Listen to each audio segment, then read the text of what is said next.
Assalamualaikum warahmatullahi wabarakatuh. Kami dari kelompok A5 yang beranggotakan Ervina Ratnaningsih dengan NIM 2020300314 dan Regita Helmi dengan NIM 2020300315 dan Selviana Widyaningrum dengan NIM 20200316 akan mempresentasikan hasil kerja kelompok kami mengenai pengaruh persepsi karyawan mengenai perilaku etis dan whistleblowing system terhadap pencegahan fraud.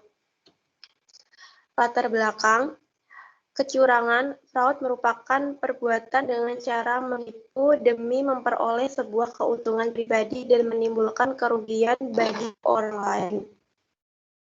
Tujuan penelitian mengetahui bagaimana pengaruh persepsi karyawan mengenai perilaku etis dan sistem terhadap pencegahan fraud di Bali High Causes. Manfaat atau implementasi penelitian. Penelitian sejalan dengan penelitian oleh Pertiwi yang berjudul Analisis Pengaruh Komponen Keahlian Internal Auditor terhadap Pendeteksian dan Pencegahan Kecurangan Fraud di Inspektorat Jenderal Kementerian Perdagangan Republik Indonesia menyatakan bahwa variabel perilaku etis berpengaruh positif dan nyata terhadap pendeteksian kecurangan dan pencegahan kecurangan. Metodologi penelitian. 1. Sampel penelitian. Populasi yang digunakan dalam penelitian ini adalah seluruh karyawan pada Bali High Causes yang berjumlah 265 orang, maka diperoleh sejumlah 72 sampel.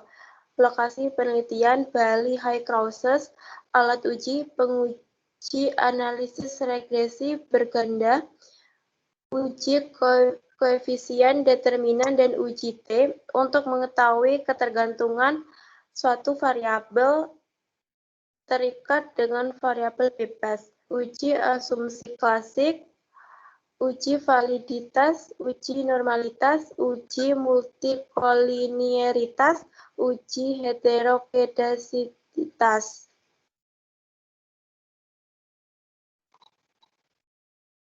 Lanjutannya untuk metodologi penelitian, ada metode penelitian sendiri yaitu termasuk penelitian kasual komparatif. Jenis data yang digunakan dalam penelitian ini adalah data kuantitatif. Data kuantitatif ini bersumber dari data primer. Dan metode pengumpulan data yaitu dengan cara pengambilan sampelnya adalah dengan metode sampel random sampling. Cara penentuan sampel yaitu dengan menggunakan tabel bilangan random, maka diperoleh sejumlah 72 sampel berdasarkan hasil perhitungan menggunakan rumus Solvin. Untuk analisis datanya sendiri, ada uji asumsi klasik.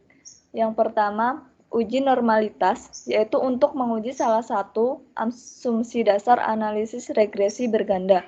Lalu yang kedua, uji multikoliniaritas, yaitu untuk menguji apakah pada model regresi ditemukan adanya korelasi antar variabel independen, tidak terjadi korelasi.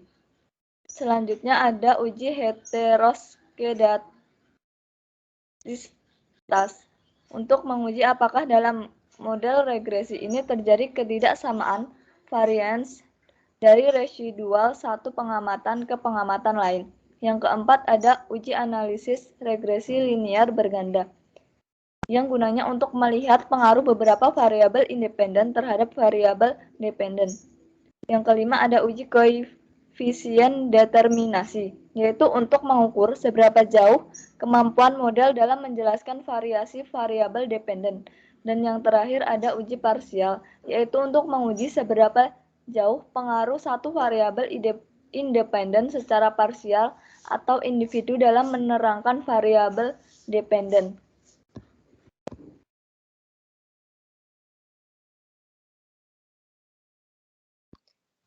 Untuk kesimpulan, berdasarkan penelitian di atas, untuk mencegah terjadinya fraud di perusahaan ada beberapa metode. 1. Metode sosialisasi standar operating procedure atau SOP, yaitu metode mensosialisasikan kepada karyawan lama maupun karyawan baru yang harus tahu betul tentang peraturan anti korupsi. 2. Metode meningkatkan kemampuan karyawan dalam perencanaan keuangan, yaitu dengan mengadakan pelatihan maupun training terkait keuangan. 3. Metode kenyamanan bekerja dalam perusahaan, yaitu suasana kerja yang nyaman di perusahaan akan membuat semua karyawan bekerja dengan nyaman dan produktivitas kerja mereka pun bisa meningkat. Keempat, metode lakukan audit dan evaluasi secara teratur, yaitu sebagai pemilik perusahaan harus sering menggunakan jasa tim auditor eksternal dari luar perusahaan. Untuk pengembangan penelitian. 1. Untuk Bali High Cruise. Untuk Bali High Cruise diharapkan agar menerapkan web-based bowling system dalam perusahaan karena dari hasil penelitian ini menunjukkan bahwa penerapan whistle bowling system dapat mencegah kemungkinan adanya fraud. 2. Untuk penelitian